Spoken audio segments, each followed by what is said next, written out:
I'm joined now by John Pontifex from Aid to the Church in Need, a Catholic charity which supports Christians who are being persecuted around the world, including Asia Bibi. Thanks very much, John, for joining us here on the programme. Just first of all, your reaction to this case.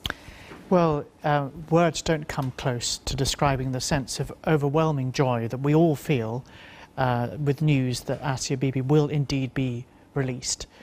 We know that there have been hundreds and thousands of people praying and hoping for this day to dawn in which she will at last taste freedom. And for all of us, not least ourselves at Aid to the Church in Need, we've been working very hard for this day to come about, and for all those many Christians and other minorities who live under the curse of persecution, oppression, unjust laws. This is a sign of real hope. There is a breakthrough here, but as we were just saying, I mean, the cases of blasphemy have gone up. There's been something like 4,000 cases in the last few years. Do you think things have become more difficult for Christians in Pakistan? They have. The interesting thing about the blasphemy cases is, in actual fact, you'll find there were far more Muslims who are accused of blasphemy. But if you consider the small number of Christians in the country, you will see that there is a disproportionate series of attacks on them and disproportionate number of cases against them. And this comes against a backdrop of more attacks.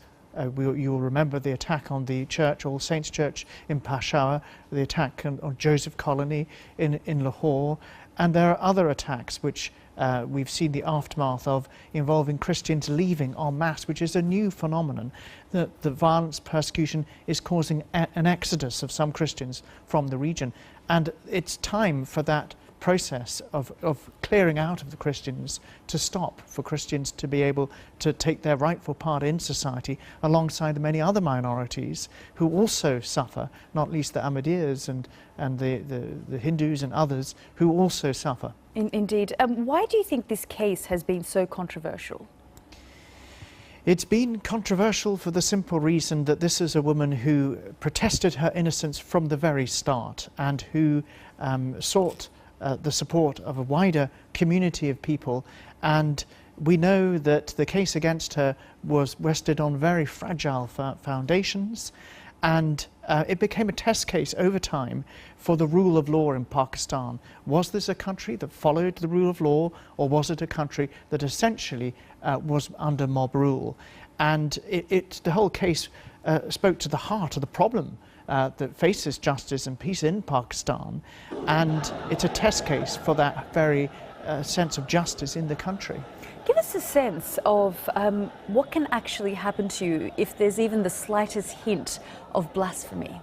Well, when I was in Pakistan, I actually met somebody who was accused of blasphemy. He was involved in the attack in Sangla Hill near Faisalabad, and he was accused of desecrating a page of text containing the Quran, and there was no proof that he had done this, and suddenly not only was he hounded, but also his whole village.